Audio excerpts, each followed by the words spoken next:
നമസ്കാരം. ഞാൻ നിങ്ങളുടെ സ്വന്തം ശരവൺ മഹേശ്വർ. കൃഷ്ണശിലയായി എന്ന എൻ്റെ പരമ്പരയിലെ 146-ാമത്തെ എപ്പിസോഡാണിത്. ഇന്ന് ഞാൻ നിങ്ങളോട് പറയുന്നത് പ്രശസ്ത ചലച്ചിത്ര നടനും ഡാൻസറുമൊക്കെയായ ശ്രീ വിനീതിനെ കുറിച്ചിട്ടാണ്. 30 വർഷങ്ങൾക്ക് മുമ്പ് ഞാൻ വർക്ക് ചെയ്ത ഋതുഭേദം എന്ന ചിത്രത്തിലെ നായകൻ. ഇത്ര സൗമ്യനും സ്നേഹസമ്പന്നനുമായ ഒരു കലാകാരൻ, നല്ലൊരു വ്യക്തിത്വത്തിനുടമ. 15 നാളുകളെ ഞങ്ങൾ നേരിൽ കാണുകയും സംസാരിക്കുകയും ചെയ്തിട്ടുള്ളൂ. എന്നും ഷൂട്ടിംഗ് കഴിഞ്ഞാൽ മഞ്ചേരി കോവിലകത്ത് ഒരു വലിയ പ്ലാവിൽ കെട്ടിമുറുക്കിയ ഒരു ഊഞ്ഞാലിൽ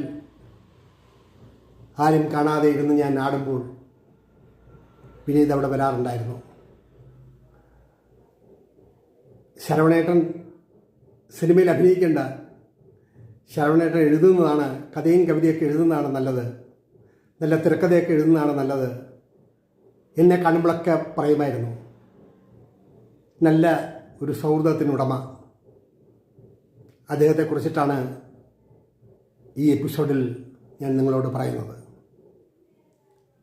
ഷൂട്ടെല്ലാം കഴിഞ്ഞ് ചിത്രമെല്ലാം റിലീസ് ചെയ്ത് 3-4 വർഷങ്ങൾ തിരുവോണമാകുമ്പോൾ ഒരു തിരുവോണ ആശംസകൾ എഴുതിയ കത്ത് വരാറുണ്ടായിരുന്നു. കാലം ഓടി മറയുകയാണല്ലോ.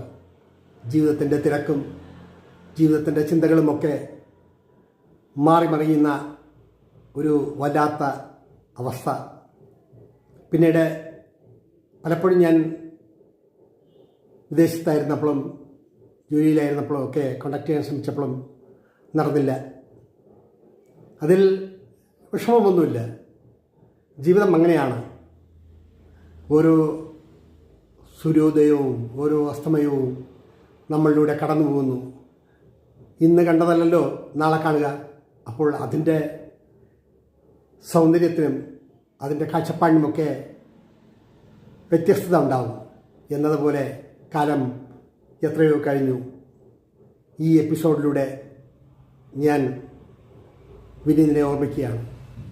തീർച്ചയായും ഈ എപ്പിസോഡ് വിനീതും കാണുമെന്നാണ് എൻ്റെ വിശ്വാസം. അനുഗ്രഹീതനായ ഒരു നല്ലൊരു നടൻ, സ്നേഹസമ്പന്നനായ ഒരു നല്ല വ്യക്തിത്വം.